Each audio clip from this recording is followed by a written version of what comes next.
अब हम देखेंगे कि कमांड लाइन का यूज करके कैसे हम फाइल्स क्रिएट कर सकते हैं, फाइल्स को डिलीट कर सकते हैं, फाइल्स के अंदर कंटेंट ऐड कर सकते हैं, फाइल्स को मूव कर सकते हैं, रीनेम कर सकते हैं। तो ये सारी चीजें हम इस वीडियो में देखेंगे। तो फाइल्स को क्रिएट करने के लिए जो कमांड होती है हमारे पास, वो होती है टच कमांड। टच, बस टच लिखना है और मान लो मैं index.html लिखना है, तो index.html लिख के अगर हम एंटर प्रेस करते हैं तो ये देखो हमारी HTML फाइल क्रिएट हो गई है। अभी अगर मुझे मान लो CSS फाइल क्रिएट करनी है, अभी मान लो CSS और जावास्क्रिप्ट फाइल दोनों क्रिएट करनी है, तो मैं यहाँ पे style.css लिखूंगा और मान लो कि मुझे app.js नाम की फाइल क्रिएट करनी है और कोई फाइल क्रिएट करनी है, मान लो test.txt। ये तीन फाइल क्रिएट करनी है, तो मैं तीनों का नाम दूंगा, ये देखो तीनों फाइल app.js, style.css और test.txt, ये तीनों फाइल्स क्रिएट हो चुकी हैं। तो इस तरह से हम कुछ टच कमांड का यूज करके फाइल्स को क्रिएट कर सकते हैं। अगर हमें डायरेक्टरी क्रिएट करना है तो कैसे क्रिएट करेंगे, तो हम डायरेक्टरी का यूज करके मतलब टच कमांड का यूज करके हम केवल फाइल्स क्रिएट कर सकते हैं। अगर मान लो मुझे सोर्स नाम से, src नाम से एक डायरेक्टरी क्रिएट करनी है, तो ये डायरेक्टरी नहीं क्रिएट होगा, एक फाइल ही क्रिएट कर देगा। इसका कोई एक्सटेंशन नहीं है क्योंकि हमने यहाँ पे एक्सटेंशन का नाम नहीं दिया, तो इसको डिलीट कर देते हैं। अगर हमें डायरेक्टरी यानी कि फोल्डर क्रिएट करना है तो हमें यूज करना होगा mk यानी कि मेक, dir यानी कि directory, make directory command use करना होगा और यहाँ पे हमें देना है src, तो ये दे देंगे तो हमारा सोर्स नाम का फोल्डर क्रिएट हो जाएगा। ये क्रिएट हो गया। अगर हमें मल्टीपल फोल्डर्स क्रिएट करने, जैसे कि सोर्स 1, सोर्स 2, तो इस तरह से हम मल्टीपल फोल्डर्स भी क्रिएट कर सकते हैं। जैसे हम टच कमांड के साथ मल्टीपल फाइल्स क्रिएट कर सकते थे, वैसे मल्टीपल फोल्डर्स भी हम क्रिएट कर सकते हैं। ये तो हो गया कि हम फाइल्स और डायरेक्टरीज को कैसे क्रिएट कर सकते हैं। अब मुझे अगर कॉपी करना हो तो कैसे करेंगे, जैसे इस app.js फाइल को हमें सोर्स के अंदर कॉपी करना है, तो कैसे करेंगे, उसके लिए हम कॉपी कमांड यूज करेंगे, cp app.js। अब यहाँ पर जो हम डालते हैं ये पाथ होता है कि किस पाथ से हमें किस पाथ पे कॉपी करना है। तो app.js ये हमारा करंट, जब हम कुछ नहीं डालते हैं तो जो भी हमारा करंट पाथ है, ये हमारा करंट पाथ है, वो यहाँ से उठा लेगा और यहाँ पे आगे ऐड कर देगा, यहाँ पे इसके पहले। तो ये पूरा पाथ हो जाएगा कि ये यहाँ से यहाँ तक पूरा पाथ क्या हो जाएगा, pwd प्रिंट वर्किंग डायरेक्टरी, तो इतना पाथ उसमें app.js ऐड हो जाएगा। तो जब हम यहाँ पे लिख रहे हैं cp app.js, तो ये app.js का पूरा पाथ है और कहाँ पे हमें मूव करना है, src में। src में अगर हमें मूव करना है तो हम ये देके एंटर कर देंगे। तो ये मूव नहीं किया हमने, कॉपी किया है। यहाँ पर तो है ही, यहाँ पर भी आ गया होगा, ये देखो। इसको एक बार ओपन करके रखते हैं और कोई दूसरा फाइल मूव करते हैं। यहाँ पे मूव नहीं, मैं बार बार मूव बोल रहा हूँ, हमें कॉपी करना है। जैसे script.js, ये करके अगर हम एंटर प्रेस करेंगे तो देखो script.js यहाँ से कॉपी होकर यहाँ चला गया। तो इस तरह से हम कॉपी कर सकते हैं। अब आप सोच रहे होंगे कि तो ऐसे ही कॉपी कर सकते हैं, सीधा ड्रैग एंड ड्रॉप करके कॉपी कर सकते हैं, या सीधा Ctrl+C Ctrl+V करके कॉपी कर सकते हैं। तो यहाँ पे कॉपी कर सकते हैं। हमारा ये क्या बोलते हैं, VS कोड है, लेकिन जब आप रिमोट सर्वर पर अपने एप्लीकेशंस को डिप्लॉय करेंगे ना, तो वहाँ पे आपको राइट क्लिक करने का ऑप्शन नहीं मिलेगा। वहाँ पे आपको इसी का चेहरा दिखेगा, बस यही है, जो भी करना है इसी में कर लो। तो इसीलिए आप सीख रहे हैं। यहाँ पे आपको पता होना चाहिए कि कर सकते हैं, नहीं तो वहाँ पे आप बैठे रह जाएंगे, आप कुछ नहीं कर पाएंगे। तो हाँ, तो और अगर आपकी आदत पड़ जाती है ये यूज करने की टर्मिनल, तो फिर ये बहुत फास्ट होता है, बहुत ही एफिशिएंट आपको बना देगा, बहुत ही प्रो डेवलपर बना देगा। और बहुत सारी चीजें हैं जो कि इससे की जा सकती हैं, हम इसी वीडियो में देखेंगे। हम केवल टर्मिनल से कर सकते हैं, यहाँ से तो UI से तो कर ही नहीं सकते हैं।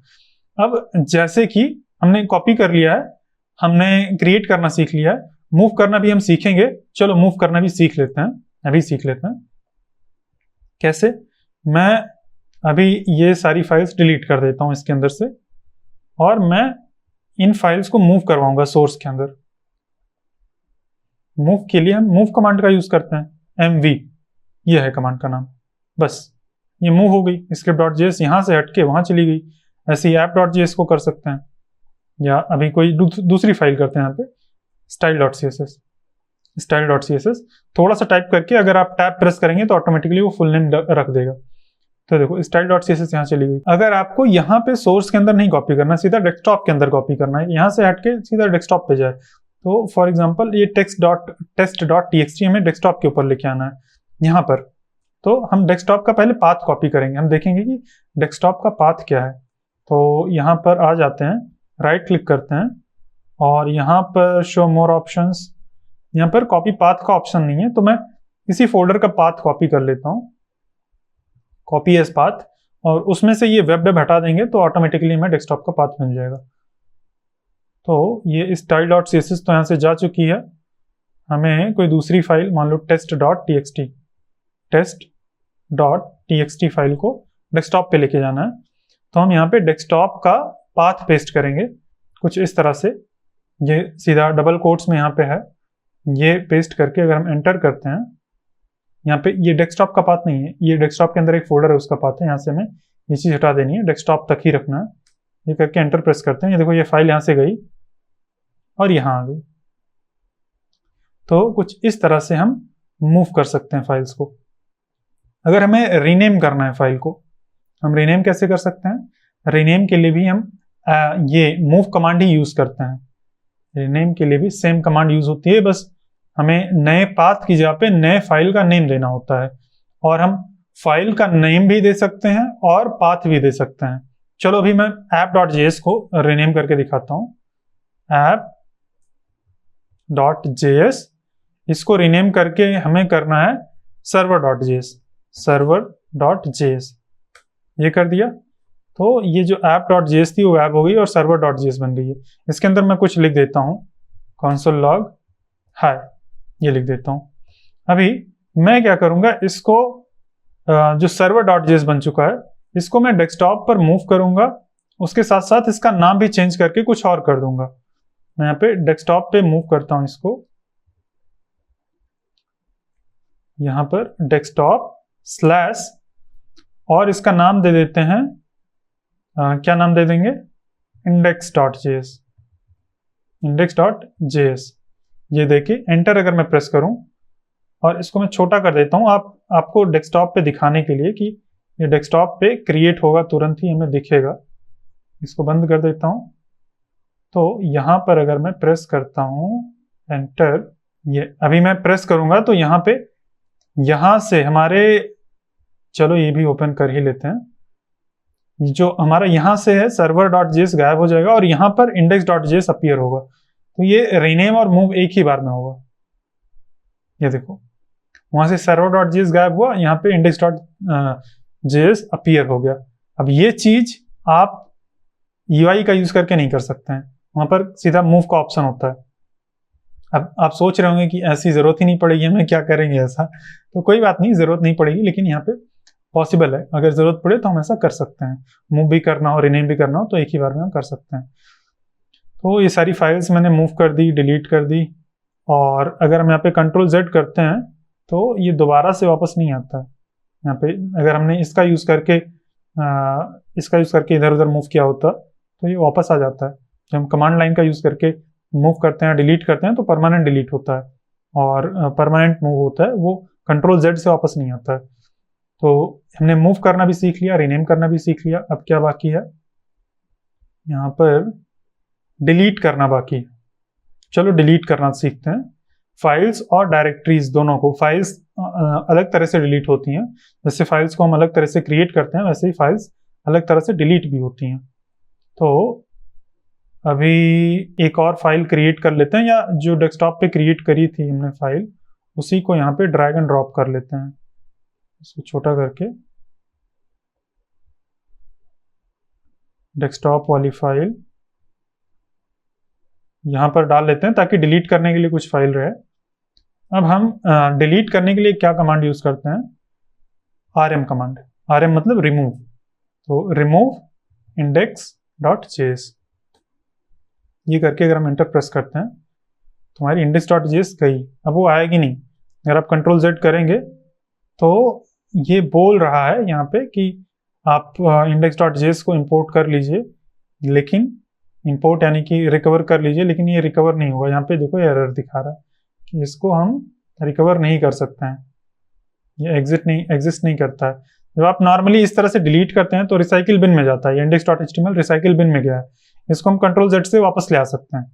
लेकिन जब इससे डिलीट करते हैं तो खतरनाक परमानेंट डिलीट होता है, वो दोबारा वापस नहीं आएगा। तो एक फाइल डिलीट करना हमने सीख लिया। अगर हमें मल्टीपल फाइल्स डिलीट करनी है,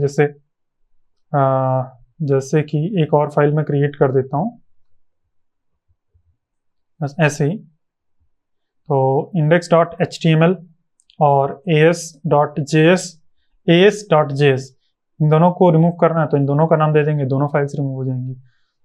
अभी अगर मुझे सोर्स डायरेक्टरी को रिमूव करना है तो मैं अगर करता हूँ rmsrc, ये करता हूँ, तो ये क्या बोल रहा है? ये तो बोल रहा है कि can not remove source, it is a directory. बोल रहा है कि डायरेक्टरी को हम नहीं रिमूव कर सकते हैं rm का यूज करके। तो कैसे रिमूव कर सकते हैं? डायरेक्टरी रिमूव करने के लिए होती है रिमूव rmdir, यानी कि रिमूव डायरेक्टरी कमांड। अब इसका यूज करके हम src को रिमूव करें तो ये क्या हुआ? ये फिर से एरर दे रहा है, फेल टू रिमूव src। ये src को नहीं रिमूव कर पाया, directory is not empty, directory empty नहीं है, डायरेक्टरी नॉट एम्प्टी ये बोल रहा है। तो जो rmdir कमांड है ना, इसका यूज करके हम केवल एम्प्टी डायरेक्टरीज को रिमूव कर सकते हैं। जैसे कि src1 src2 है ना, तो अगर हम ये करते हैं src1 तो ये रिमूव हो जाएगा इजीली, कोई दिक्कत नहीं है। लेकिन हमें तो इसको डिलीट करना है, src वाली इस वाली फाइल को हमें डिलीट करना है, तो इसको कैसे डिलीट करेंगे? इसके लिए हम rm कमांड ही यूज करेंगे, rm src ही करेंगे। src, ये तो हमने देख लिया था कि ये एरर देता है, ये तो डिलीट ही नहीं होता है। तो इसके साथ हमें r फ्लैग यूज करना है। r फ्लैग यानी कि रिकर्सिव फ्लैग। रिकर्सिव फ्लैग क्या होता है कि इसके रिकर्सिव का मतलब होता है कि इसके अंदर जितनी भी फाइल्स फोल्डर्स हों, मैं यहाँ पे और भी फोल्डर बना देता हूँ, a नाम का फोल्डर, इसके अंदर a.js, ऐसे मैंने चलो कोई भी फाइल है, मैंने ये फाइल बना दी है, तो ये रिकर्सिवली जाके हर एक फाइल को डिलीट करेगा। मैं करके एंटर करता हूँ, ये देखो पूरा जो src फोल्डर था वो गायब हो चुका है। अब src फोल्डर ये नहीं आ सकता, चाहे आप कंट्रोल Z करें चाहे जो करें, कुछ भी नहीं आ सकता है, वो डिलीट हो चुका है। तो हम r फ्लैग का यूज करके फोल्डर डिलीट कर सकते हैं, चाहे वो एम्प्टी हो चाहे वो एम्प्टी ना हो। अगर मैं src2 भी यहाँ पे अगर डाल के एंटर प्रेस करूँ तो ये src2 को भी डिलीट कर देगा। तो मेरे अकॉर्डिंग rm और r इस कमांड से हम डायरेक्टरी को डिलीट कर सकते हैं। हमें rmdir कमांड की जरूरत नहीं है, ये बहुत ही मतलब लिमिटेड सा है कि खाली डायरेक्टरी होगी तभी डिलीट करेगा, तो इसको यूज करने की जरूरत ही नहीं है। अभी एक और फ्लैग होता है -f फ्लैग होता है, तो f फ्लैग अभी आपको नहीं समझ में आएगा। इसके लिए जब हम ऑपरेटिंग सिस्टम में फाइल परमिशन समझेंगे तो हम इस फ्लैग को देखेंगे कि इसका यूज क्यों होता है, क्या काम होता है। तो सही, हमने क्रिएट करना, डिलीट करना, मूव करना, रिनेम करना, कॉपी करना, ये सारी चीजें समझ ली हैं। अब हम एक बहुत ही क्रेजी सा चीज करने वाले हैं। अगर मैं आपको बोलूं कि आपको यहाँ पे फाइल्स क्रिएट करनी है, इंडेक्स या app1.js, ऐसे ही app2.js, ऐसे ही app3.js, ऐसे ही 1000 फाइल्स क्रिएट करनी है। क्रिएट करिए, पॉज करिए वीडियो को और क्रिएट करिए, देखते हैं कितना होता है। तो मैनुअली आपको अगर 1000 फाइल्स क्रिएट करनी होंगी तो बहुत ज़्यादा टाइम लग जाएगा, है ना। तो यहाँ पर हम टर्मिनल का यूज़ करके हमने देखा था कि ये एक प्रोग्रामिंग लैंग्वेज जैसा होता है। यहाँ पे जैसे हम ये हमने देखा था ना कि यहाँ पर हम पूरा का पूरा प्रोग्राम लिख के उसको रन करवा सकते हैं। तो यहाँ पे हम फॉर लूप मतलब एक लूप चला सकते हैं यहाँ पे। तो अब लूप कैसे करेंगे इसका सिंटैक्स मुझे भी नहीं याद है, तो हम चैट जीपीटी से पूछते हैं। यहाँ पे आ जाते हैं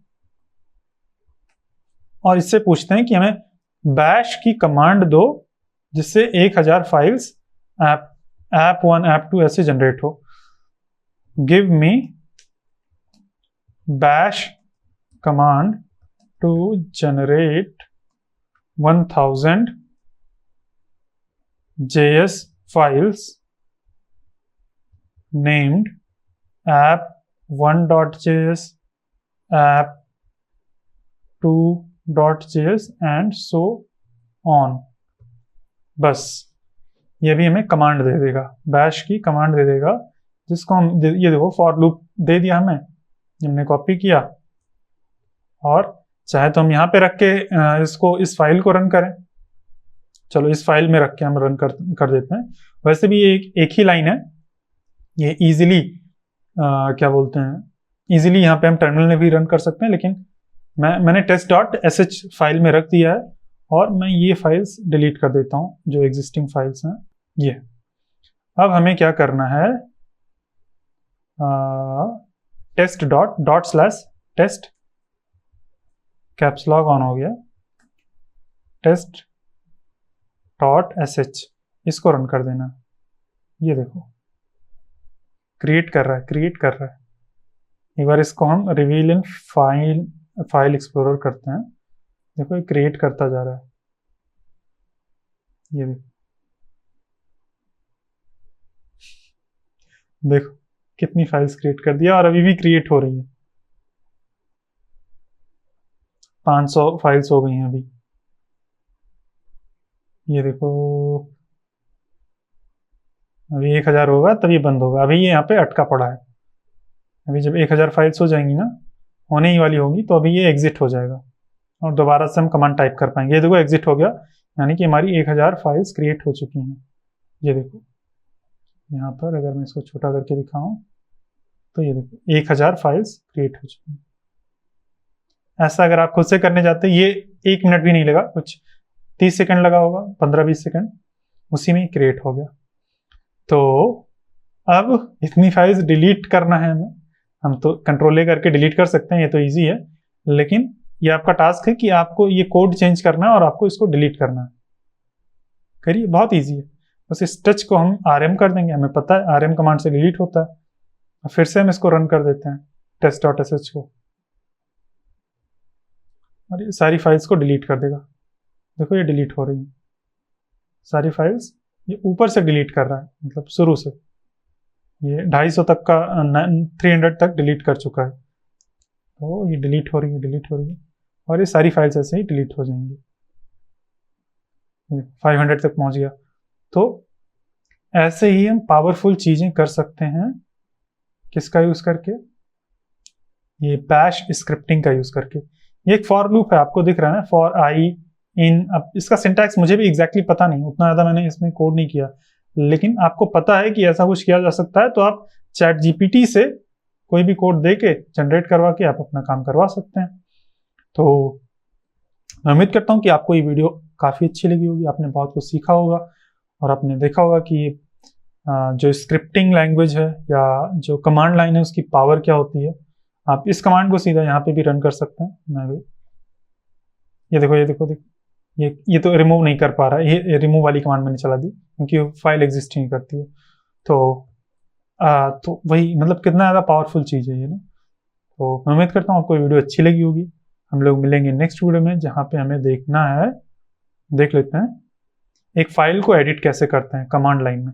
अभी तो हमने फाइल केवल क्रिएट की है, लेकिन एडिट करना हो तो हम यहाँ से कैसे एडिट कर सकते हैं, उसमें चीज़ें ऐड कैसे कर सकते हैं। क्योंकि जब आप अपना सर्वर डिप्लॉय करेंगे तो वहाँ पर आपके पास कोई VS कोड नहीं रहेगा, टर्मिनल ही रहेगा, उसी में एडिट करना है। अगर कुछ फिक्स करना है तो उसी में फिक्स करना है, या फिर हम अपने सिस्टम में फिक्स करके फिर वहाँ पे पुश करते हैं। तो देखते हैं नेक्स्ट वीडियो में हम फाइल्स को कैसे एडिट करते हैं टर्मिनल के अंदर। ये वीडियो मेरे कंप्लीट Node.js कोर्स के फ्री प्रीव्यू का हिस्सा है। अगर आप Node.js को कंप्लीटली पूरा एकदम 0 से एडवांस लेवल तक मास्टर करना चाहते हैं तो आप हमारे कंप्लीट Node.js कोर्स में एनरोल कर सकते हैं। उसका लिंक आपको वीडियो के डिस्क्रिप्शन में मिल जाएगा।